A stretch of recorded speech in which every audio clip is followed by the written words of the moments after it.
The year was 1942. World War II raged across the globe. In Egypt, a different kind of struggle was unfolding. On February 4th, a day etched in the annals of Egyptian history, the simmering tensions between the Egyptian people and British authority reached a boiling point. This is the story of the February 4th incident, a pivotal moment that would forever alter the course of Egyptian history. At the heart of this drama were three key figures. King Farouk, young and inexperienced, sat on the Egyptian throne. Lord Kalern, the British ambassador, represented the might of the British Empire.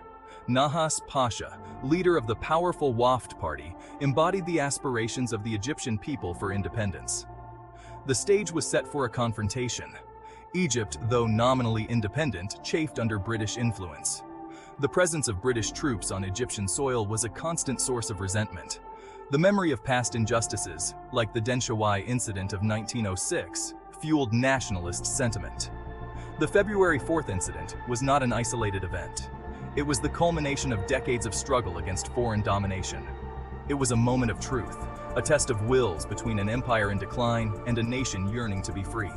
This is their story. The year 1942 marked a turning point in World War II. The tide was beginning to turn against the Axis powers. Yet, even as the Allied forces gained ground, a different kind of battle was being waged in Egypt. It was a battle not of tanks and planes, but of diplomacy and national pride. Lord Kalern, the British ambassador, arrived at Abdin Palace in Cairo on the evening of February 4th. His mission was simple, yet fraught with danger. He carried with him an ultimatum from Winston Churchill, the British Prime Minister, addressed to King Farouk. The ultimatum demanded that the king dismiss the current government and appoint a new one led by Nahhas Pasha and the Waft Party. The British, locked in a fierce struggle with Rommel's forces in North Africa, were concerned about the stability of Egypt. They feared that the current government was sympathetic to the Axis powers. They saw Nahhas Pasha and the Waft Party, despite their nationalist leanings, as a more reliable ally in the war effort. The ultimatum was a calculated gamble, a high-stakes game of political poker. It was a direct intervention in Egyptian affairs, a blatant violation of Egyptian sovereignty. The British were confident that King Farouk, young and inexperienced, would bow to their pressure.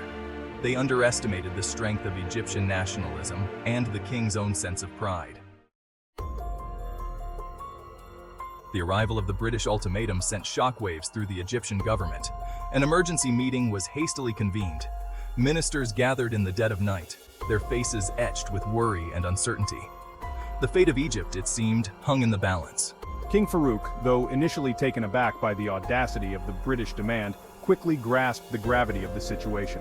He listened intently as his advisors debated the merits of defiance versus acquiescence. The air was thick with tension as the weight of history pressed down on their shoulders. A decision had to be made. The king, after much deliberation, chose to address the nation. In a carefully worded message broadcast on state radio, he announced the British ultimatum and called for unity and resolve in the face of this grave threat to Egyptian sovereignty. The king's message was a masterpiece of ambiguity. It acknowledged the British ultimatum, but stopped short of outlining a clear course of action. It appealed to the patriotism of the Egyptian people while avoiding any direct confrontation with the British. It was a delicate balancing act, buying time for the Egyptian government to formulate a response. The king's message ignited a firestorm of debate across Egypt.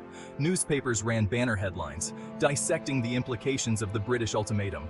Coffee houses buzzed with speculation and anxieties. The Egyptian people, long accustomed to British interference in their affairs, found their voices. Nahhas Pasha, the leader of the Waft Party, faced a particularly difficult dilemma. The British ultimatum offered him the premiership, a position he had long coveted.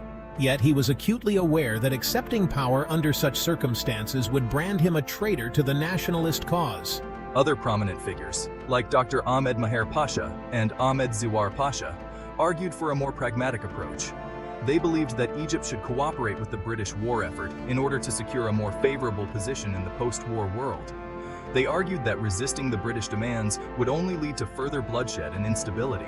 However, a powerful current of defiance ran through the Egyptian public. Student groups organized protests, denouncing the British ultimatum as an insult to Egyptian dignity. Nationalist leaders, like Hussein Siri Pasha, gave fiery speeches, urging resistance against British imperialism. The streets of Cairo and other major cities crackled with tension.